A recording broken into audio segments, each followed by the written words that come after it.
So what are we doing here? Doing a Q&A vlog. For who? For me, I guess, yeah. Who are you? I'm Annie. Introduce myself. My name is Jay. But Annie here is a very talented, gifted artist and gifted in the field of paranormal. And as we become friends, and I've seen a lot of your videos and a lot of your work that you've done online, I kind of realized one day it would be cool for someone else to interview you and ask you questions, because she does so many interviews with friends and colleagues asking great questions. But I have questions for you, and I'm sure many of your fans out here probably want to know, hey, who's Annie? What makes Annie tick? What's going on in Annie's mind? Because a lot of people think you're crazy. Mm-hmm. I think you're crazy sometimes. I think I'm crazy. And but I wanted to ask some questions, and so we both kind of thought, hey, you know what? Let's ask the followers, the viewers, what it is they might want to know as well.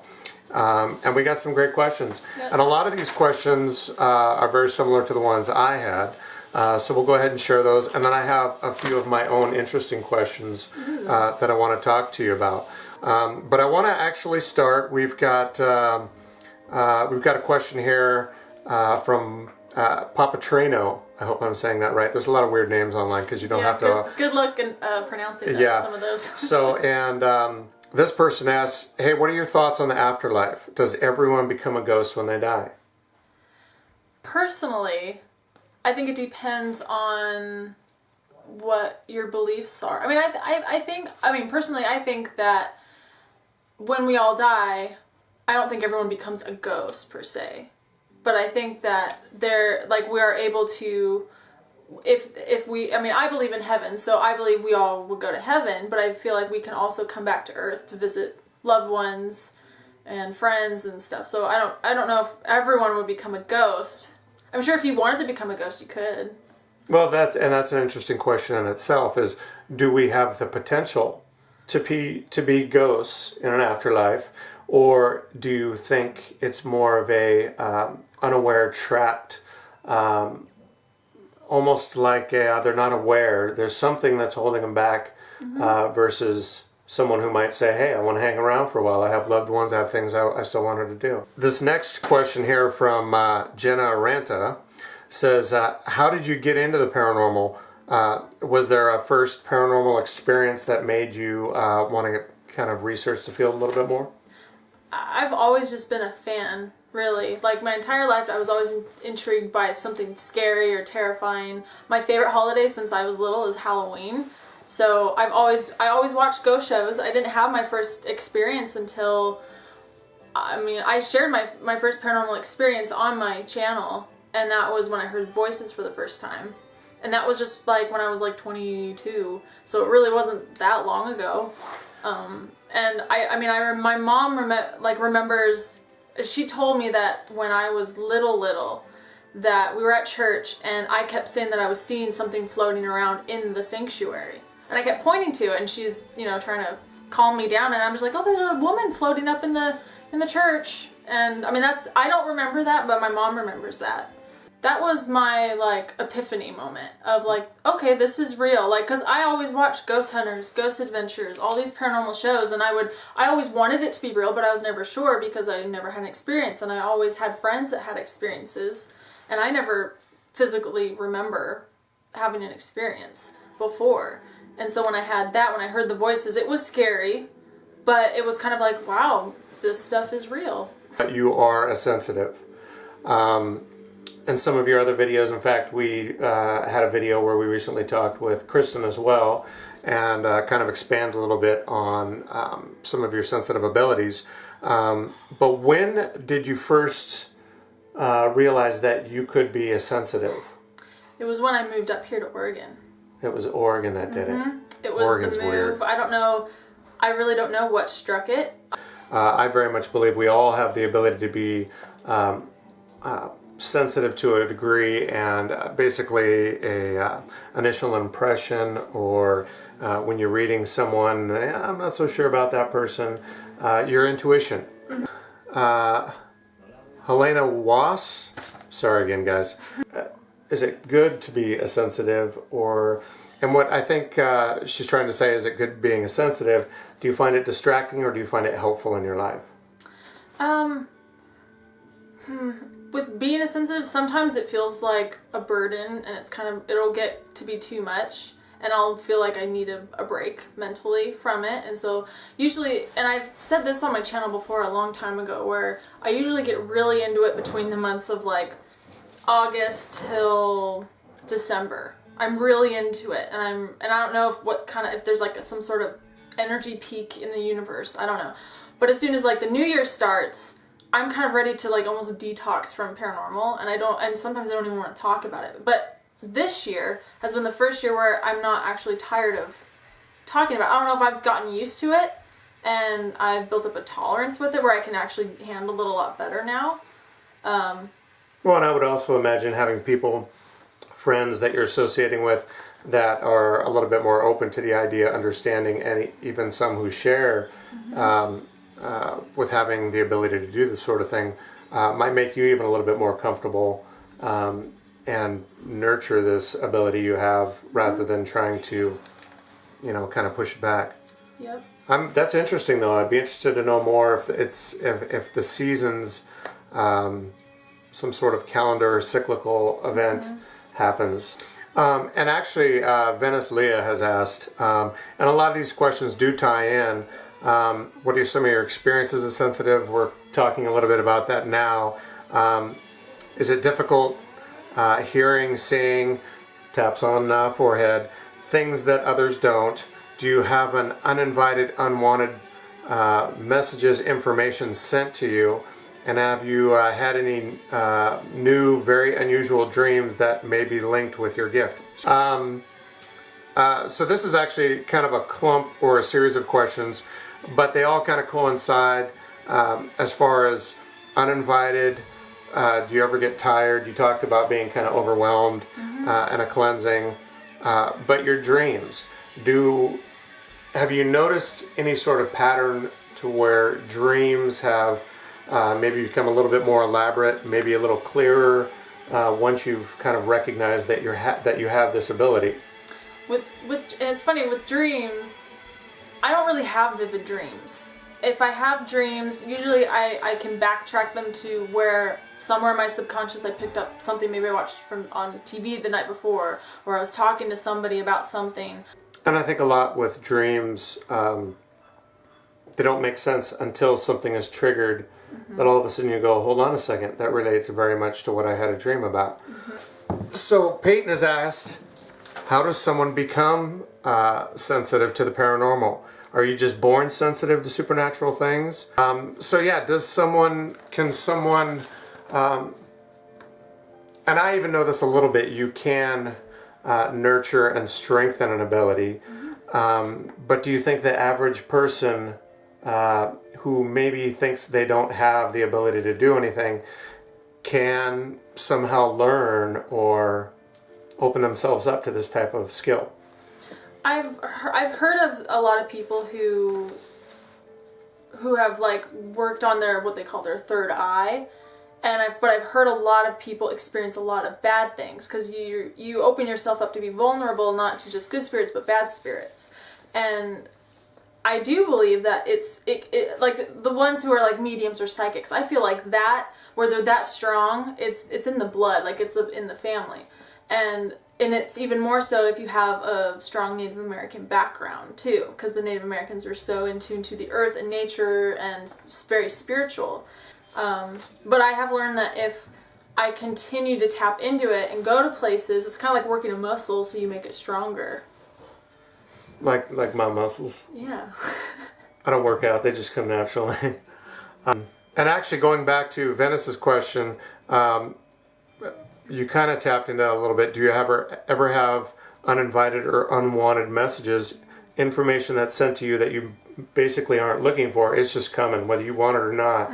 That to me would be a little unsettling, uncomfortable, because hey, whether you like it or not, here it comes. How do you deal with that? Depending on where I am, sometimes if I walk into a place, I could just feel the energy. And if I go ahead and tap into it and go, okay, let's see what I get, I'm welcoming it. If it just comes in, without even me saying, okay, let's communicate, that's kind of concerns me. And then there's sometimes where I see things and it's very visual and it's very like in a horror movie, and it's like, oh, I don't want to see all that. Like, I don't know. Sometimes I see things I don't really want to see, or I get told things I don't really want to get told. And that's interesting. And in our talks, you do have the ability to, I don't want to say necessarily block out, but it's almost like ignore. So it's kind of like that annoying person that's hanging out with you and you're like, yeah, they're talking, but I choose not to listen. Yeah, it's like you got to set boundaries. Yeah. And if they break the boundaries, then I'm like, all right, then I'm not going to communicate with you anymore. While my experience with the paranormal has been somewhat limited, I did a lot of research when I was younger because I wanted to understand what was out there and find out what was going on. And I had always believed that even though the messages were coming across as a very frightening experience, oftentimes what was trying to be relayed to you was that, hey, I need help. I need someone to at least understand what I'm going through. And the only way they could relay that was through what might appear as a scary situation. That doesn't mean what is actually happening in front of you is a bad, negative thing. They just didn't know how to relay that message to you without somehow showing you. I'm not so sure I believe that all the time anymore. Yeah. I have had my experiences now that I go, that doesn't make any sense. But again, that's us working with our human minds, trying to understand what is possibly going on out there. What's really interesting is having this ability. Now, what you've done longer, that you've kind of created and matured, is your artistic side. And this has all happened long before your paranormal abilities and interests were sparked. And that, of course, is making jewelry. A lot of you viewers out there are familiar with Annie and the jewelry she makes. But I have a necklace that Annie made me with a bear claw on it. And then I have another bracelet that has a wolf bone in it. And before you freak out, we have some questions here that will explain this a little bit more. But one of the things that you are, one of your classic mediums is working with bones, working with animals that have deceased. How did you get into that? I mean, what first started the idea that, hey, there's roadkill, I want to wear it? Yeah. Basically how I got started was I knew where a dead dog was that I'd seen on some train tracks by my house, and I went to go collect it, and I mean, it was disgusting. Yeah. The first thing you find and you try and clean it, and I was like, well, we'll just see how it goes, because I felt bad for the dog because it still had its collar on, and I was like, the owner's never gonna know where this dog is, and it didn't have a tag or anything on it, just the collar. And so I was like, it just seems so sad to just leave it there. And so I just took it. I'm like, well, here goes nothing. I'm gonna clean it, see how it goes, and if this doesn't work out, at least I can say I did it. And I literally, as I'm picking up animal parts, this dog's parts, I'm thinking, this is crazy, this is disgusting, this is just crazy. That's when you should have realized you're crazy. Yeah. And I mean, I didn't clean those bones right at all. I did not know what I was doing. And I eventually got better, and I researched it all online. I taught myself. I didn't ask for any help. I totally screwed up the bones. But if you asked me to help you clean roadkill, I wouldn't. Because yeah, it's not for everybody. And now I know how to clean bone way better now. The second time around, I did better. I don't really remember the first. I mean, I actually started making jewelry just for myself. I wasn't even making it for anybody.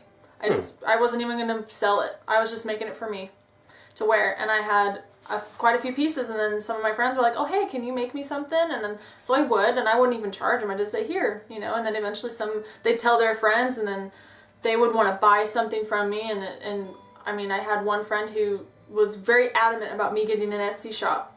And I was like, no, I don't need to do that, you know, but she actually got on my computer and it created the account for me. And that's how I got on Etsy. And it just blew up from there. MF Friggin. Sorry, I'm not laughing at your name. Well, I am. They've asked, where do you get all your animal parts from? And where you live, is there any accreditation or a license needed to own and sell the kind of stuff that you have. And the reason they're asking this is because they say they actually work with wildlife and unfortunately deal with animals' death as well, but lots of stuff are illegal to use or sell over the internet. And here they're saying that bats, for example, are highly protected. I haven't, first of all, I don't know anybody that's ever gone and looking for any sort of license or education into doing any of this sort of stuff. But where we live, is there any limitations you have with what's around us in terms of what you find that you can use? I don't need a license because all the animals I deal with are completely 100% legal to obtain. There are plenty of birds that are protected by the Migratory Bird Act, which basically any bird you see in your backyard is protected. There's only like a small, yeah, there's only a small handful of birds that aren't. So should a bird fly into your backyard, die of natural causes, do you then have the right to collect those bones? Nope. It's protected. Even technically, even having a feather that has fallen just off the bird, naturally, and the bird didn't die, technically that's illegal to have as well. Really? Mm-hmm. So now I know that especially like with eagles. Yeah. Eagles, hawks, things like that. Anything with a talon is protected and illegal. Unless you are Native American. Most Native Americans can have their ID cards and they can collect like owls and hawks. Obviously not eagles, or like vultures, turkey vultures and stuff like that. But Native Americans, they have the right for their religious ceremonies and things like that that they have done for hundreds and hundreds of years. So, so now Ladybird has asked, where do you get your bones? She also lives in Oregon, and collecting roadkill is illegal. How do you do it? Now this is a very important topic because from you and I talking, it's not illegal to collect roadkill, but collecting highway roadkill is. And that's just because of safety. Yeah. I mean, it's totally legal to pick up roadkill. You just have to be safe about it. And weird. Yeah. You have to be a little weird. And it depends on what you're picking up. So certain animal species you have to be careful of. Let's say you're barbecuing one day and you realize there's a dead bear in your backyard. Yeah. Is there someone you can call to find out if what is actually there is okay to use? Yep. Is there a department or? Yeah, there's always some sort of wildlife refuge, fishing game, something. And every state is different, so it's not the same. So there's some states where, like, I can't remember specifically which states, but there are a few where bats are protected. So you can't sell bats out of that state or to that state. And there's same thing with certain, like, black bears. There's some states where you can't sell bear parts, and then there's some that you can. And there's a whole website dedicated to all of this. It lists every state and all the animals that are protected in it. And it tells you if you can sell them out of the state, or if you can't buy them from and bring them back. Like in California, it's ridiculous. Like, you can't buy anything. There's so many things that I have had in my personal collection that I couldn't have in California legally, but I can have it here in Oregon. So I'm going to, before we get to a few of these last questions we have on your jewelry, there's actually some questions I had myself that I was really intrigued to find out about you. Do you do many requested pieces? Like, I would like you to make this for me. Do you deal with requests and people wanting something special? Mm-hmm. I do every once in a while, and sometimes those are my favorite. Like, I recently did a necklace where a woman contacted me and wanted a necklace made out of her son's tooth that got pulled. And so I put it in a little glass dome, and I actually have the picture on my Instagram of it. And it turned out really cool. I did that one, and I really enjoyed doing that one. And I've done some with other people, like their own teeth, like I want this made. Even like their pets' teeth. I've had people want me to make necklaces out of their dog's teeth. Whether they've got, I've had someone where their dog's tooth got pulled, so the dog wasn't dead, but they wanted something made out of their dog's tooth, and I've had some where their dog passed away, and so they got a tooth somehow, and I made stuff out of it for them. What is the most interesting thing you've ever worked with? What is the most, whether it be a what do you call that when you preserved? Is there any one thing, a bone, a preserved animal? What is the most interesting thing you've ever worked with? I would say wet specimens, and that's just basically putting things in jars in a liquid. And especially when it has to do with like spiders or Yeah, insects. I don't do spiders. Yeah, I mean, I have kind of a hard time because they're still in their soft state where they kind of look like they're still alive and floating in there. I'm not like a pro at wet specimens because it can get really technical, and especially the larger the specimen, you actually have to physically inject them with formaldehyde or some sort of formalin. When they're small, like an insect, you don't have to. You can just put them in rubbing alcohol or just some sort of alcohol. But those are probably the strangest ones. I do like doing them, but I don't do them that often. That's weird. I do have to say one of my favorites, just because I think he's so cute, is this little guy. I wish I could get him to live on my hat. Yeah. And then he looks happy. There you all go. the time. What is your favorite medium to work with? I like bone. But is it the skull? Do you like creating things out of the vertebrae in a chain fashion, the hanging rib bones? Well, I think my favorite are making vertebrae necklaces, where it's the or partial complete vertebrae, where they come in a U shape and they hang just perfect. And that's what I started making in the first place. I had a gooseneck vertebrae necklace. I had a raccoon, possum, cat. I mean, I made them for myself. I eventually sold them. But that's my favorite, when I can put together, and it's like the world's worst puzzle, nature's puzzle, putting those together. But that's my favorite. You actually have a follower on Instagram that I got kind of intrigued, because they would take bones from a bird and actually reconstruct the entire skeletal structure piece by piece. Yep. And those are some stinking tiny bones. Yep, I've only done it once, and I will never do it again. Yep, I can understand why. What is the weirdest request you've ever had? I've had people just want to give me their wisdom teeth. And that to me is, when it comes to human parts, I kind of get a little freaked out a little bit. But having someone say, hey, can you make something out of my son's tooth? That doesn't bother me, because I know I'm not keeping it for a while and then selling it to some other human. And someone's feeling honored by having... But I'll take your teeth. But it's just, sometimes I'll get them in the mail and I'm like, wow, these are from a living person. That's probably the weirdest thing that I get. Because you do have a lot of weird stuff here. In fact, it's kind of like the Where's Waldo of dead stuff. Look at that right there. That is a pufferfish. Yeah. I love that guy. My dad gave me that. I like the pufferfish. I dropped him on my foot. I'm not going to turn around and look, because somewhere over here, oh dude, is it behind me? There's a spider thing. Oh, there's a spider, but... don't point it out. I don't want to know. I don't want to look at it. There's something there. And see, now I want to look.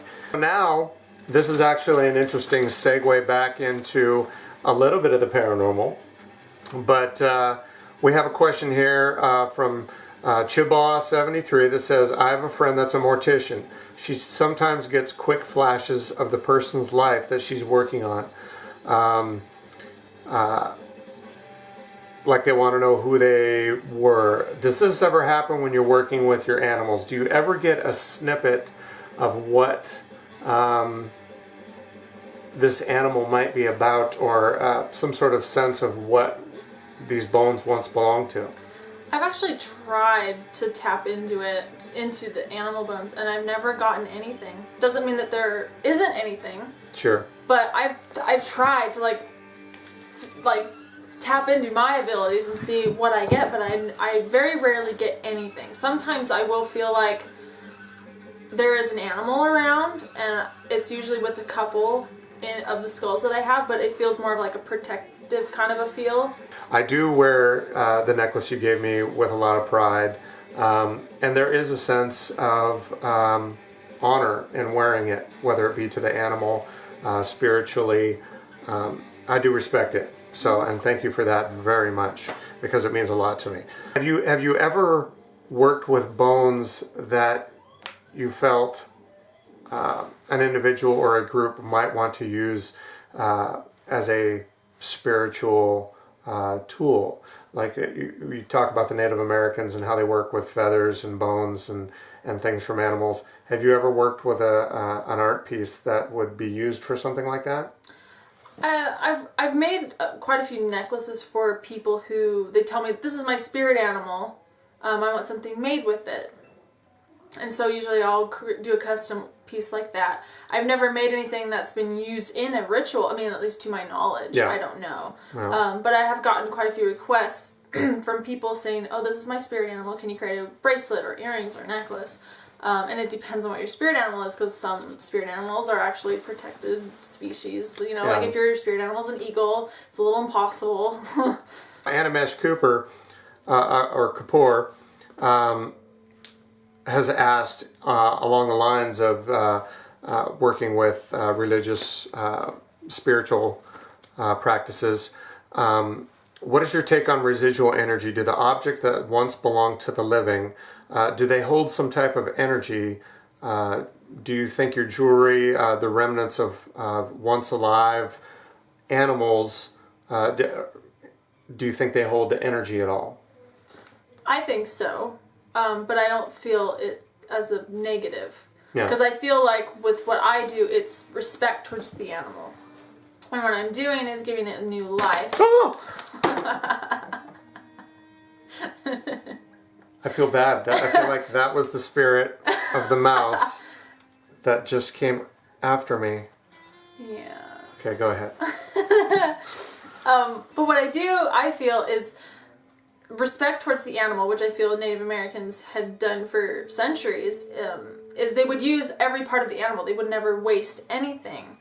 And so I feel that whatever spirit is attached to the animals in particular, they are happy or at rest or at peace because I am celebrating the life that they once had. Yeah. Especially if they're roadkill and they didn't really live that long, and I feel like they deserve even more respect. Have you ever gotten in trouble for any? That's a great question. Have you ever gotten in trouble for something that you did? The only time I've ever had a cop come up to me was when me and a friend were on some train tracks and I was picking up a deer that I had found, and the cop was just worried for our safety. Yeah. That was it. And I mean, we told him what we did, and it was, I had been wearing bone jewelry at the time, so it was kind of like, this is what I do, and that's why I'm picking this up to take it off the tracks. And he was just more kind of like, okay, that's weird, but I just don't stay on the tracks, you know. 'Cause Yeah. it was, and that was the only time I've ever come face to face with a cop. I want to show some of this stuff that's back here. It's very unique. I don't want to offend anybody or make anybody think, hey, we're dishonoring anything. Everything's cruelty free. Everything is cruelty free. Let's talk about that for a second. And you know what? That was one of my questions. I don't even have it down, but I'm surprised. I don't see many questions regarding that. No one asked that. Explain cruelty free and what that means for your art and what you're doing. It means nothing was hunted or murdered, basically. Like, I don't collect things from hunters. I used to, just because I felt I didn't want anything to be wasted. So, like, if people went deer hunting, I'm like, oh, give me the antlers, because I don't want you to just throw it away. Because I don't want something to be wasted. And I feel the same way with roadkill. Some might say roadkill is cruel, but most of the time it's an accident, and I don't really want the animal just sitting on the side of the road. I mean, I've seen people who just toss the animal off the side of the road out of respect, because you don't really want to see a dead animal on the side of the road. I mean, it's kind of sad. And I don't like leaving them there, so usually I want to respect that animal for the short life that they lived. No, and you know what? I'll tell you from my personal perspective, the bones that are used within your art pieces, bones are truly fascinating to look at. When you look at nature, you're talking about things like the golden mean, the perfect ratio, the golden ratio. When you look at a sunflower and the architecture of the seeds and the structures of flowers and the stamen and how these things are built, bones, while individually may not have the appearance, everything is symmetrical. There's a yin and yang sort of build to the way these things are created in life. And it is a beautiful art form. Creepy. Yeah. But it's it is not very for beautiful. everybody. No. I will tell you that. No. There's some who find it interesting, but they don't really want to touch it or get anywhere near it. And then there's some who find it fascinating and will buy something. There's some who are creeped out by certain pieces. Like there's some people who have a fear of butterflies, so they won't want anything that has to do with butterflies, or they're afraid of, I don't know, mice or rats, or there's a certain creature that they don't. Not me. that they don't want. And then there's some people who are obsessed with it. I mean, I have quite a few return customers where half of their jewelry collection is my stuff, which is flattering, and it's kind of cool. Well, you know, I think I've got most of my questions answered. You're going to get more now. I know, because right? people are going to go, hey, she's answering my questions. I'm going to Yeah. ask her this. But you know what? We can always do another one of these one day Yeah. when you get some more good questions. But everybody, these were some great questions, things I wanted to know, some things I didn't even think about. But thank you for answering those. Yeah. Yeah. And I know there's a spider back there still. Yeah. Tarantulas. It's gross. Yeah. I want to move now. I don't even like sitting right here. It's over. Where is it? You want to know where they are? Oh, geez, there they are. You didn't even see the ones that are right here. Nope, I'm not even looking.